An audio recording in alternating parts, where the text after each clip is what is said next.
ये किताबें तिलावत भी है, किताबें हिदायत भी है और किताबें ज़िंदगी भी है।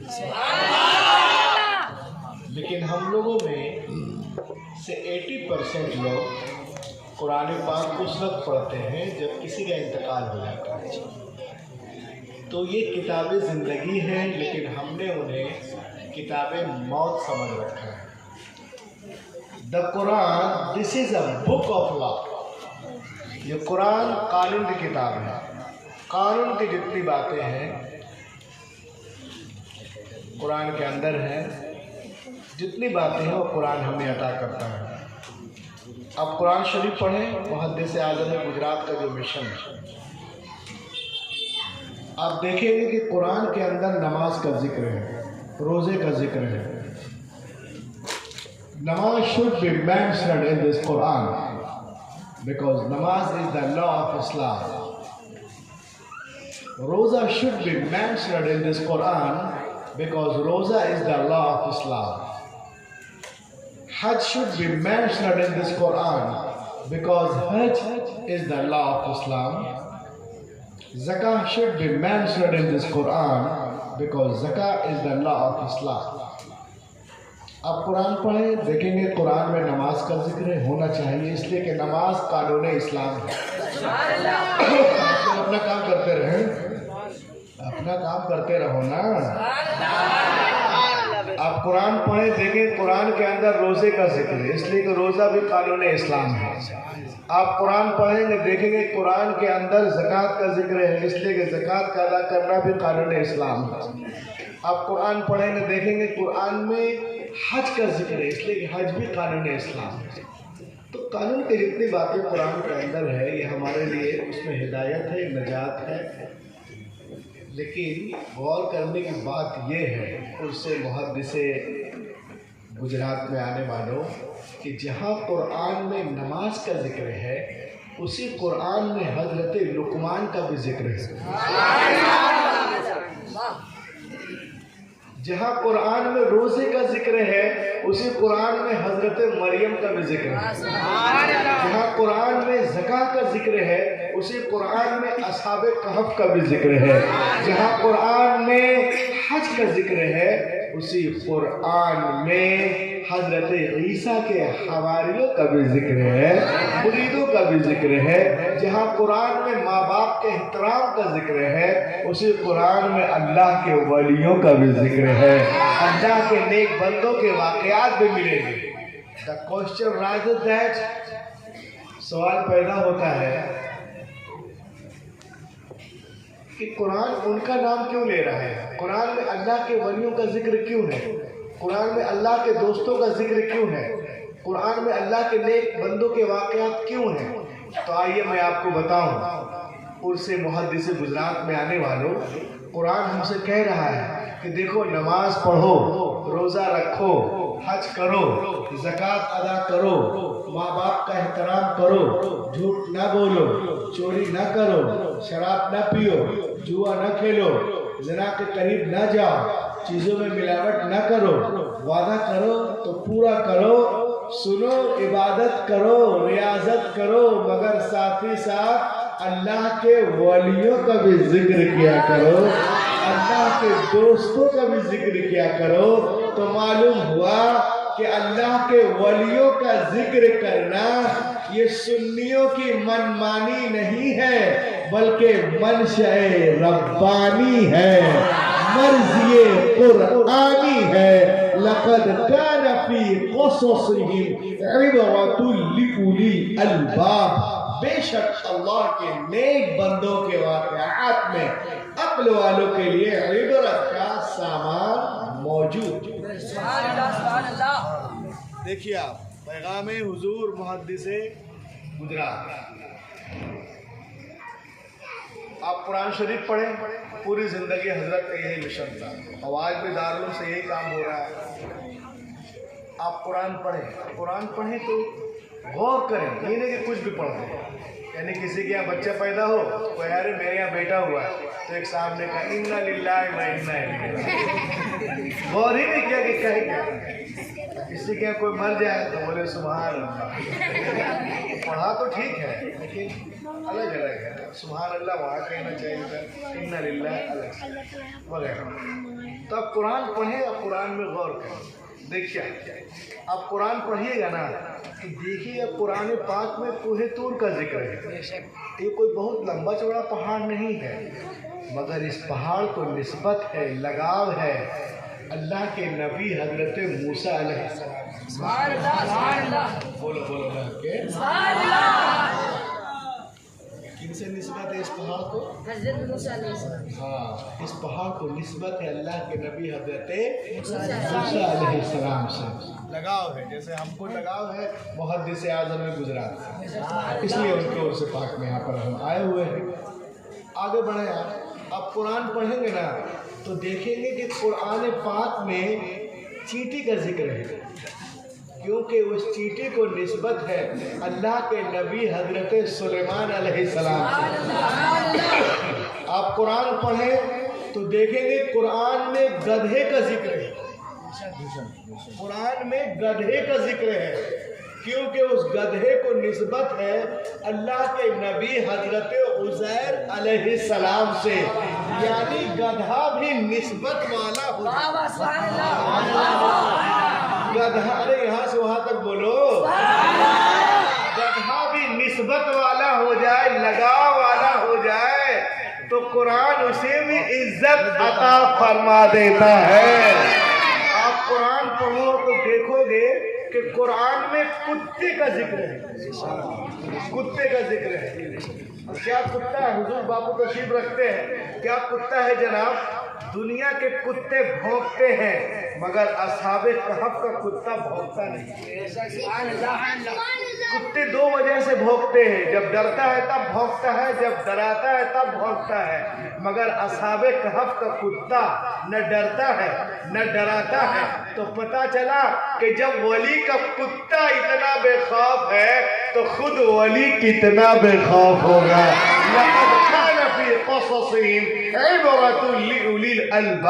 बेशक अल्लाह के नेक बंदों के वाक़यात में अक्ल वालों के लिए इबरत का सामान मौजूद। अब आइए देखिए आप, मैं कुरानी वाक़या आपको शॉर्टली बयान करूँगा। उलमा इकराम यहाँ तशरीफ रखते हैं, माशाअल्लाह सब कुरान हदीस पढ़ाने वाले लोग हैं। देखिए एक कुरानी वाक़या शॉर्टली बयान करूँगा। वली की ताकत देखिए, वली के पावर ऑफ वली, सही से देखिए, वली के पावर देखें।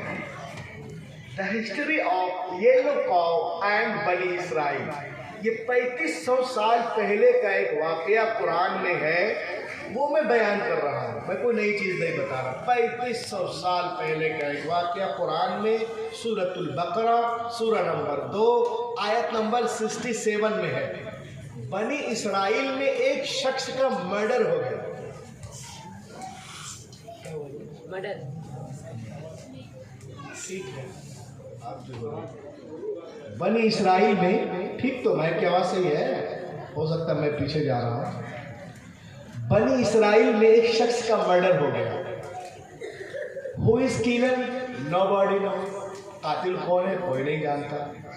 तो सब लोग मिलकर अल्लाह के नबी रसूल हजरत मूसा अलैहिस्सलाम के पास आए और अर्ज करते हैं कि आप अल्लाह के नबी हैं, रसूल हैं, आप ऐसे दुआ करें कि अल्लाह ताला मुर्दे को जिंदा कर दे और जिंदा होकर कातिल का पता बता दे।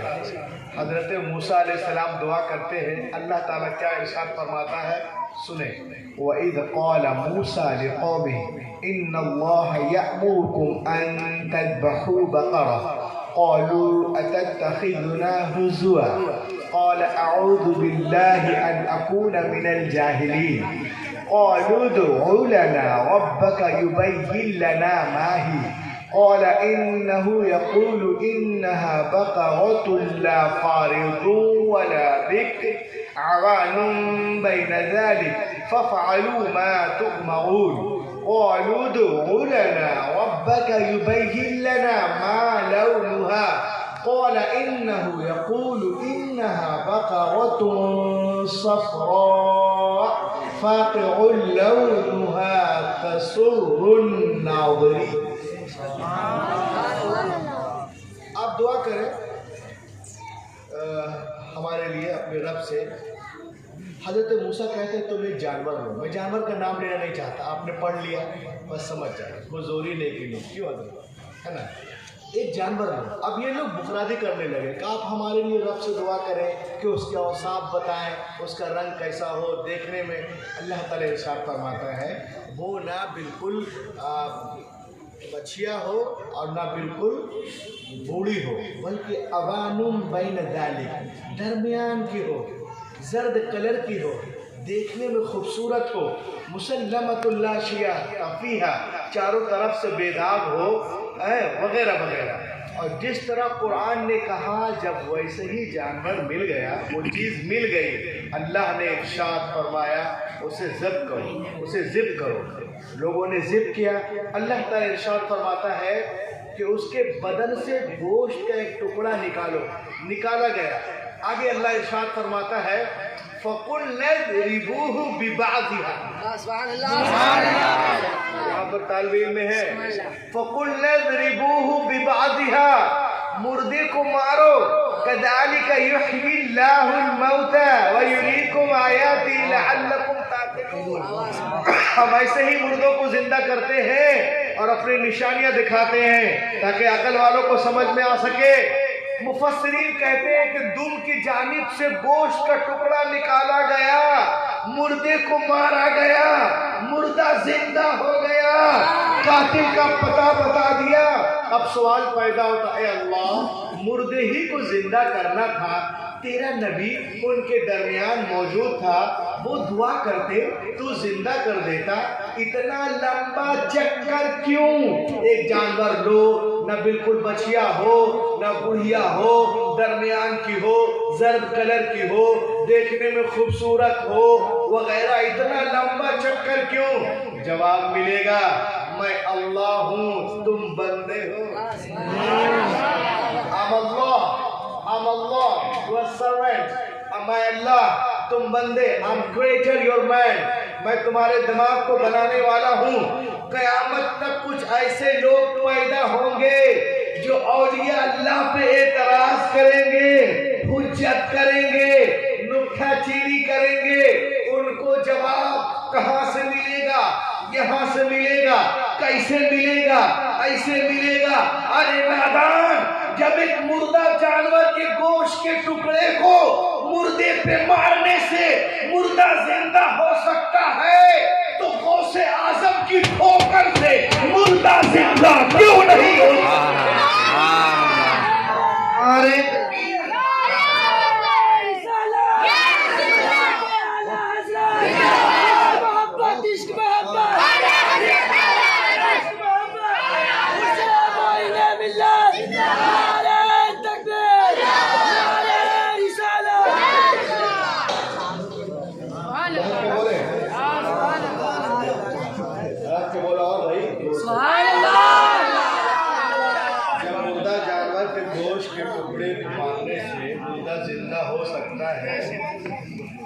गौसे आजम की ठोकर से मुर्दा जिंदा क्यों नहीं हो सकता? गोश्त के टुकड़े में अल्लाह ने ताकत अता फरमाई, तो गौसे आजम की ठोकर में भी अल्लाह ही ने ताकत अता फरमाई है। ये सब होता है उसी के अता से, करम से। सुभान अल्लाह, लक़द कान फ़ी क़ससिहिम इबरतुन लिउलिल अलबाब। बेशक अल्लाह के नेक बंदों के वाक़यात में अक्ल वालों के लिए इबरत का सामान मौजूद है। अब आइए एक चीज मैं आपको और बताऊं, द पावर ऑफ वली।